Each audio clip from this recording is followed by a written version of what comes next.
What's up, guys? Welcome back to today's episode of The Sports Sermon. We are brought to you by Scooch, the most functional phone case on the market. Check out ScoochCase.com to get yours today and use the code SPORTS18, sports with a Z, of course, to get a 10% discount on your order. Stay tuned till the end for a special Scooch giveaway as well. But now, today's episode.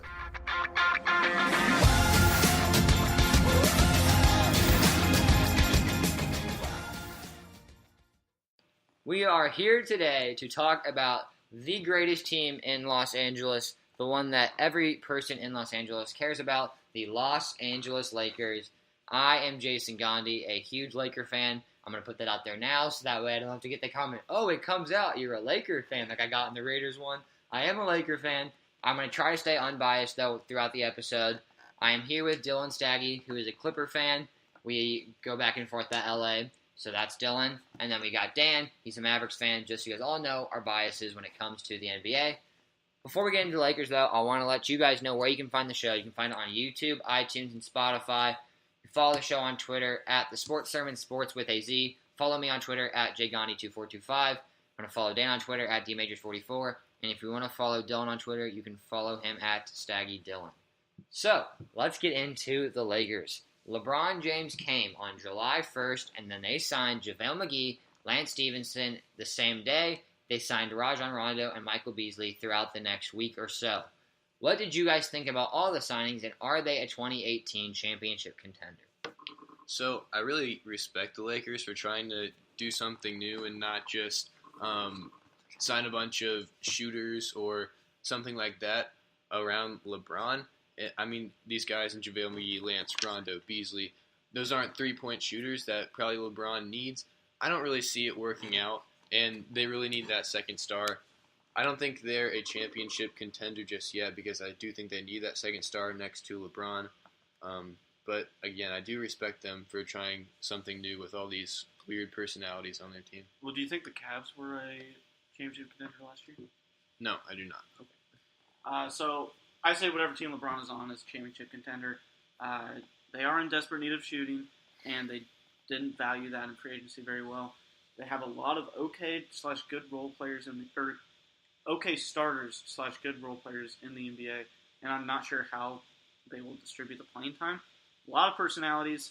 I want to make this clear. Don't make Rondo mad because he will mess up. He's fine right now. He said he already came out and said that if he's not a starter, he's perfectly fine. That he's going to get Lonzo Ball to be the best starter he can be, that sounds really good. I mean, since he went to the Pelicans, it seems like he's had a change of, I do need to be this veteran. It's not about me. Because, we knew with the Bulls he clashed, with the Mavericks he clashed, and with the end of the Celtics he clashed. Yeah. But yeah, you can keep going. I was just adding. No, yeah, I was just saying, I liked this. I liked all the signings, but, I guess how you distribute like playing time and stuff and roles and stuff like that is just the question mark for me.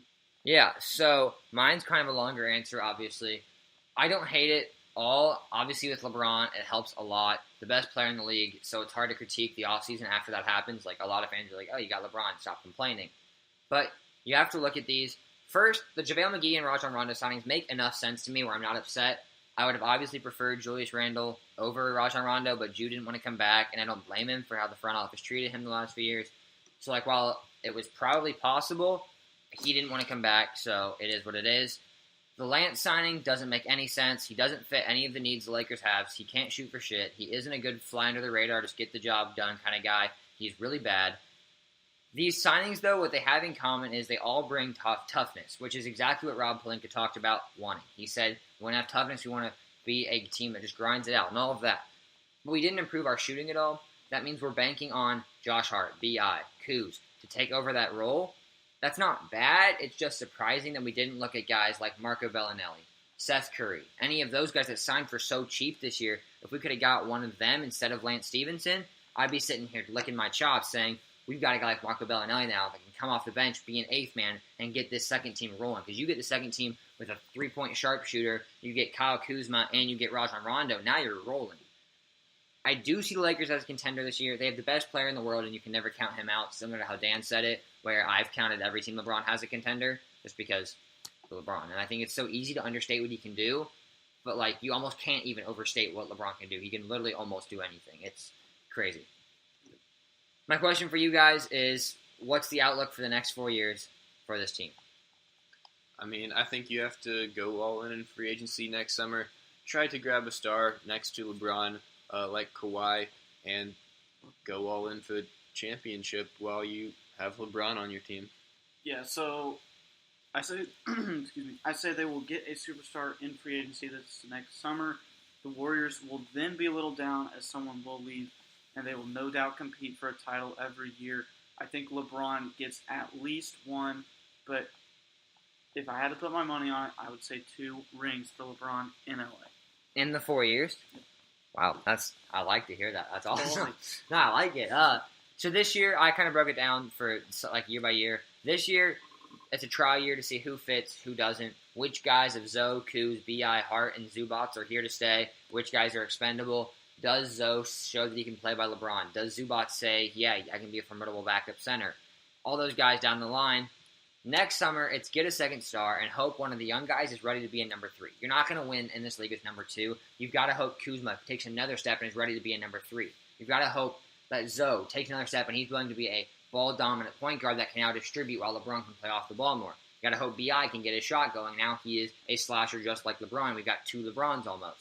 Got to hope Josh Hart. I can go down the line. Somebody needs to show up and be a number 3 or at least a good 2.5 that's if you get 2 halves to make a 1, something like that. Yeah, would you call Clint Capella on the Rockets? I'd call him a 3. He'd be a good 3. I mean, if we had Kuzma last year would have been a 3, and like a third option, not like a 3 like position. I mean, like the way Kuzma played last year would be a 3 for me. Like if you give LeBron, Kawhi, and Kuzma from last year, you're fine.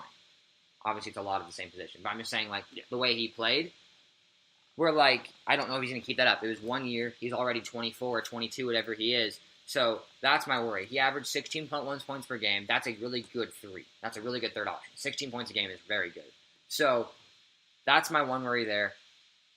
I said next summer, like I said, and then the next 3 years just compete yearly for a title. You've got to be in the conversation. I mean, I don't know why that would change unless LeBron falls off the cliff and he's just as bad, which there is that risk. I mean, that's something I always kind of worry about. I try to not because it sounds kind of dumb to say LeBron will fall off, but he is 35. I don't know. That somewhat worries me. That I will not say he's slowing down until I see it. So. Exactly, but it's just when he's on your team and now he's 37 and he's got 2 years left, it's like, well, we're paying him $37 million. Hope he doesn't slow down. You know what I mean? And if he brings you a title, it's all worth it. If you have to pay him for 4 years for one title, I'd do it in a heartbeat. That's fine. But who knows? Any last thoughts on their outlook? No? All right. What is your ceiling and floor for the Lakers? What do you expect from this year? So I think this year the Lakers are probably a 3 to 6 seed. I don't really see them getting above the Rockets or the Warriors. I'd say most likely a 4 to 5 seed, though. I mean, I think they do have the potential to maybe be up there with the Rockets or a 3 seed, but we saw LeBron last year in the regular season, the Cavs, they just didn't get that great of a seed. Again, you can't really count them out in the playoffs, but in the regular season, I see a 3 to 6 seed for the So Lakers. if you had to put your money on, what seed would it be? Probably the 4 or 5. Also, what's your floor? You didn't mention your floor. Floor is the 6 seed.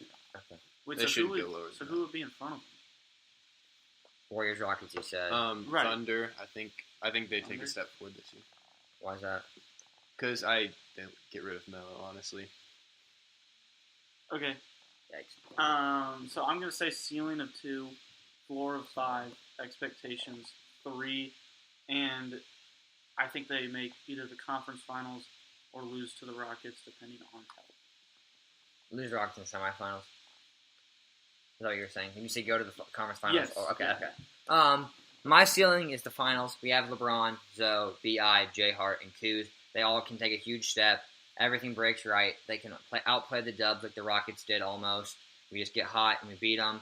Similar to how the Celtics did and they made their run. Only we have LeBron to take over. That's my ceiling's the finals. I think we can get there. I guess I want to make my point clear. I do think the ceiling is, I was talking about seeds, but the ceiling is definitely winning the finals. Okay, yeah. Floor, the vets just don't accept the role. Rondo seems to, but if Lance tries to be Indiana Lance, if JaVale McGee tries to be a star now that he played on the Warriors, I don't know how it would happen, but if they don't accept their role, there's a lot of locker room issues. LeVar gets LeBron pissed, and then LeBron doesn't like Lonzo, and there's just a bunch of the on the court's not worth the off the court circus. Then I think this team will probably still limp into the playoffs. Like I said, a 7 or 8. I don't think they'd get as high as a 5 or 6. I think there's potential this could all blow up in our face. But then we make no noise in the playoffs. We do basically what I think the Spurs are going to do: limp in, get killed, we sit at home. Like I just don't think. I don't think you have that low of a floor. I mean, it's very easy for with all these personalities for someone to piss everybody off, and then they don't want to play together. I mean, that's the thing is, if this was the East, I'd say, oh, our floor is we're going to be fine, gets the conference finals because like you can suck it up. But like, I'm not wanting to play the Pelicans round one. But I'm not wanting to play the Trailblazers round one. Like those teams are good. You look at LeBron on the Cavs. Every year it seemed like in the regular season there was some kind of chemistry No, issue. there wasn't. And then, I don't think so. I think that was all just because it was hyped up. Like last year was the only year I see the chemistry issues. okay, But then still, they ended up figuring it out in the playoffs. the so East is easier. I'm saying the West. I understand. Taking on the Blazers would be a tough first matchup. Taking on the Pelicans would be a tough first matchup. And if this team hates them, these guys have never played in the playoffs. Brandon Ingram, Lonzo, Josh Hart, and Kuzma have never played in the playoffs. So you have no idea. They might crumble when the bright lights come on. We just don't know. And that's, I think, a floor is a floor, and I don't think we have a chance, and we make no noise in the playoffs. My expectations, top 3 seed, my expectations are to beat the Rockets and be competitive with the Warriors. That's what I expect. I don't think that's crazy to ask with LeBron. We are a better team than the Rockets, if you ask me. We have LeBron, who is better than James Harden, and then the rest of our team is better than Chris Paul and Clint Capella. That's all they have is those 3, where I think we are a lot deeper, and we can go 8-9 deep and outbeat a team in the playoffs when it comes to 7 games. And there's no saying that Chris Paul stays healthy.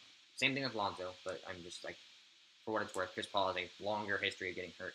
So I expect us to beat the Rockets, stay competitive with the Warriors, don't get swept. If you take them to 6 and lose, I'm happy. Take them to 5, I'm probably like, we could have won another one, but like it sucks. But 4 would be embarrassing, I feel like. Yeah, I mean, that's me. With what I expect of my team, any last thoughts on the Lakers? I just don't see. Do you see any way they get past the Warriors? Yeah, I do. I think, honestly, I think it's a matter of, I mean, it sounds kind of weird, but the Warriors and Rockets match up in semifinals. We get to play the Pelicans. We beat the Pelicans. Now we play the Rockets in the conference finals and we beat them. You know what I'm saying? Like, I don't think we have to necessarily go through the Warriors to get there. The Rockets, you guys are very sure that if Chris Paul is healthy, they could have won. I'm not so sure, but maybe they do. And then we don't have to play them. We can beat the Rockets. Like I'm saying, I think the Lakers are better than the Rockets. If I had to take them in a 7-game series, I'm taking the Lakers. And even if you do play the Warriors, LeBron's got a cast that can play basketball. Last year was not the case. I think they can take him to 6. And then it's, I'm going to say LeBron's going to lose in Game 6. No, I'm going to say, like, you know what I mean? Like, I think I can make that excuse of, oh, LeBron, turn it on. Like, last year was the only year we didn't see him do that. And there's the debate to be made that it's because they lost Game 1 and he hurt his hand and all the other crap that went into that. So I do think there's a way they get out of the West, personally. I still think they're a little worse than the Rockets, but I don't think it would be too far-fetched if they beat them in the playoffs at all. But I don't see the Warriors at all. I just think the Warriors are way too good. All right, well, that is going to do it. Well, before I go, I want to make sure I tell you guys about Scooch. Scooch, we are giving away 15% off now if you use that code SPORTS18, sports with a Z. Also, if you comment below, we will be giving away a free Scooch case every single month.